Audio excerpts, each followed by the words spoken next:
wanawake wako hivyo na mwanamke anahitaji kueleweshwa. Wanakwambia mwanamke hata awe na umri gani, akiwa kwa mwanaume wake anakuwa mtoto. Yaani umeona wanawake? Umeona hata mama zetu? Wakiwa kwa washua wetu, wanakuwa watoto. Yanakuwa kama watoto kabisa. Na sio utoto kwamba ni mtoto, lakini anakuwa anampenda huyo mtu. Mwanamke ni mtu ambaye anahitaji kueleweshwa kila siku na kukumbushwa kila siku.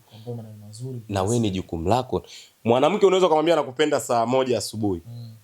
Lakini anataka umwambie nakupenda saa 6 mchana. Atataka umwambie saa 1 usiku nakupenda. Kabla ya kulala umwambie nakupenda. Yaani aamini kama unampenda bila wewe kusema. Na unatakiwa uiseme kila siku.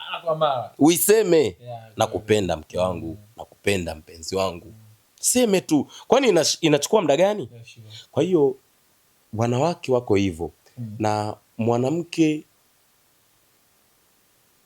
anakuwa bora kulingana na wewe unavyomtengeneza. Kama utamzoesha kwenda club, atakuwa hivyo. Kama utamjengea misingi, takupa ushuhuda mmoja. Kuna jamaa mmoja alikutana na dada poa. Dada tu anaofanya biashara. Dada poa kabisa. Dada poa. Alinipa huo mkasa. Hii nakupa exclusive. Akaenda siku ya kwanza akakutana naye, wakamaliza mambo yao. Jamaa akachukua namba. Jamaa alikuwa anaishi Dodoma. Huyo dada anakaa huko Sinza. Siku ya kwanza akaja akakutana naye, wakabadilishana namba, jamaa akaondoka. Sawa.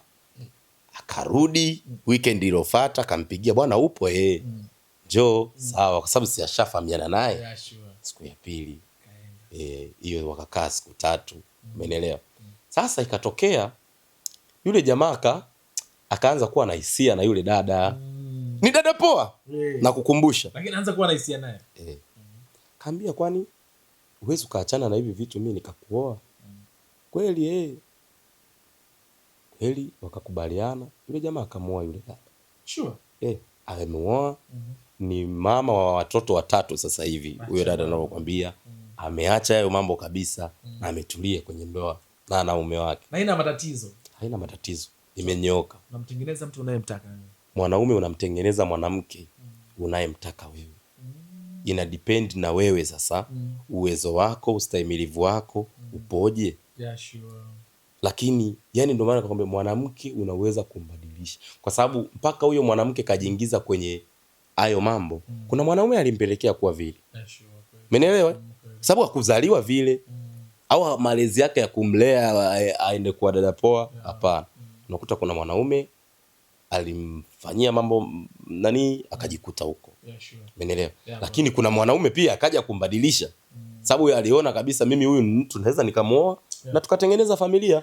Kweli. Hivi ni wakati gani ambao utakuwa pigania mahusiano, na kuna wakati gani ambao pia ukifika level fulani bana haya mahusiano sitaki kabisa hata kuyapigania? Yani sehemu ambayo haupendwi. Sehemu ambayo haupendwi, sehemu ambayo haupewi muda, sehemu ambayo unadharaulika sana. Umeona? Inabidi ifikie hatua useme bwana unajua sometimes sisi tunakosea sehemu moja. Unajua kuna ile uwazi. Yaani bwana unamuita mtu wako unamwambia bwana sikia. Mimi na wewe sitaki tugombane.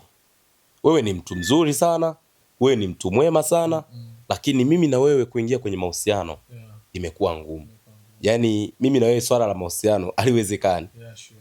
Kwa kama tutaamua kubaki kuwa marafiki sawa. It's okay. Kama utataka tuwe kama tujei kukutana sawa. Hivi kwa kumaliza swali langu la mwisho ambalo nimeandaa siku ya leo.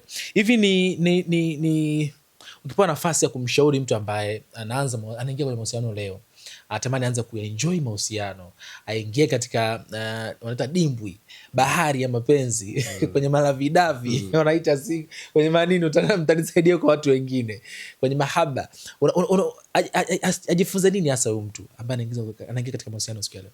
Kwanza kabla hujaingia kwenye mahusiano inabidi ujue mahusiano yana stage 3. Stage ya kwanza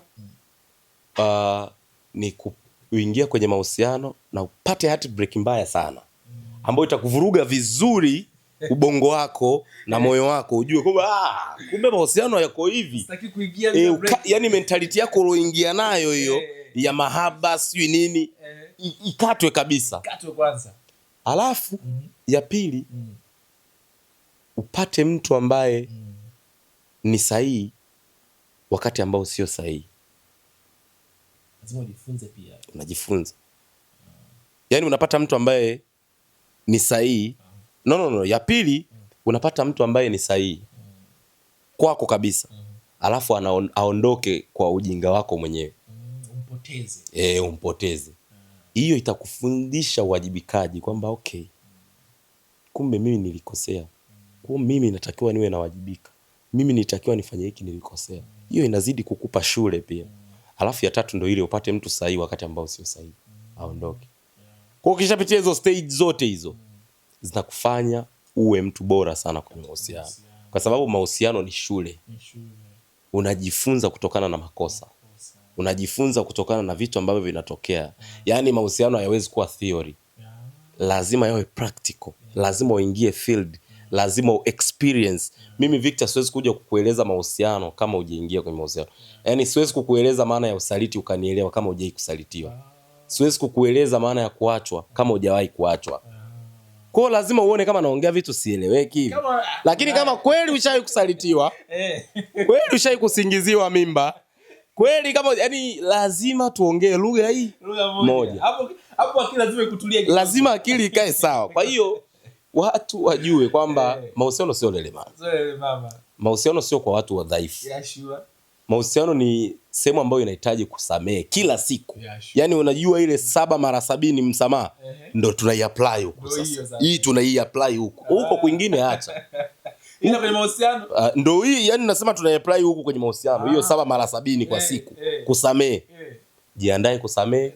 Jiandae kuvumilia vizuri. Jiandae kupata good times, jiandae kupata bad times. Kwa usiingie kwenye mahusiano ukihisi kwamba kila siku asubuhi utaambiwa baby good morning. Kuna siku unaamka mtu kanuna elewi kachanganyikiwa buyu. Huyu kawaje? Mbona jana hakuwa hivi? Jiandae na hizo situation. Kwa hiyo lakini yote kwa yote mahusiano ni mazuri. Mapenzi ni mazuri. Watu waachane na upweke. Umeelewa? Watu waache kuwa wapweke. Single bana hufai. Single hufai bwana. Watu wana enjoy wapo kwenye mahusiano.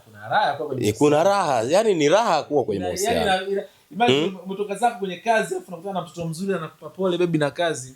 Pewa pole, kakuandalia kitu hapo, kutengea maji ya kuoga kidogo, natoka kuoga, ukishakula unakula tena. Unakula ndo ule.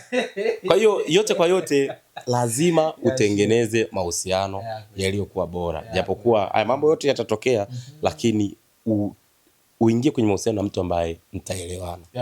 Mtu ambaye mtaongea lugha moja. Kweli, kuna hili nilikuwa sijaliandika lakini nilikuja tu kichwani ili kuwasaidia pia watu. Nimeona baada ya kiredio na video la kutokea zile story ama scandal ambazo zinatajwa kwamba watu hao wame break up, wameachana. Watu wanalaumu sana, wanamlaumu sana kiredio kwa ya kuexpose mapenzi yake mtandaoni. Bwana maisha yake na uwezo wake wa kifedha hakudeserve kumpeleka mtandaoni mwanamke wake. Pengine hasa ukiambiwa ushauri hasa kuhusiana na swala la kuwaweka wapenzi mitandaoni. Waenda nalo vipi hasa watu pengine? Mimi nitakuuliza swali moja. Kuna mwanamke wa Diamond ambaye hajawahi kumweka mitandaoni? Wote shangwe. Kuna hata mmoja aliibiwa. Kwa kumbuku hatuwezi kujua lakini tunavyoona tunafuatisha mitandao inavyosema. Kuna hata mmoja shai kuibiwa? Hapana. Nandy na Billnass tumewajulia wapi? Mitandaoni. Wewe shai kuona wameachana? Mpaka wameoana wamepata hata mtoto. Kuna katika waliachanaga lakini hizo si ugomvi tu. Lakini mpaka sasa hivi wameoana, si ndio? Haya, Aikana na Real wapogo tu mitandaoni. Hiyo ni akili ya mtu. Au Ronaldo na mke wake wameoana juzi. Sio hapo kwenye mitandao kila siku. Akili ya mtu ilivyo. Yaani mtu kama akili yake ni finyu kwa tamaa ndogo ndogo tu hizi, hata usipomweka mitandaoni atakuchiti.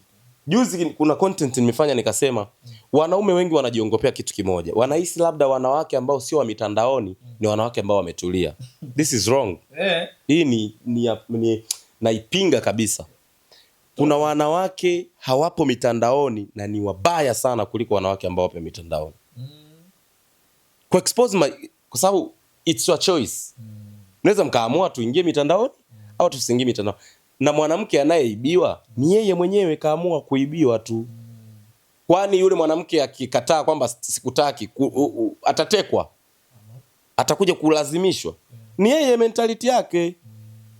Ameona u deserve, manake amekudharau, amekusaliti hivyo, lakini haimaanishi kwamba kila mwanamke wa mitandaoni ni mbaya. Hapana. Kuna wanawake wengi sana wako mitandaoni. Kwa hiyo nataka kunambia mastaa wote wa kike kwamba hawana mahusiano yao. Kwamba yani hawajatulia kisa wako mitandaoni. Hapana. Wapo mitandaoni na wana mahusiano yao, wana familia zao. Wanalea familia zao, wako vizuri.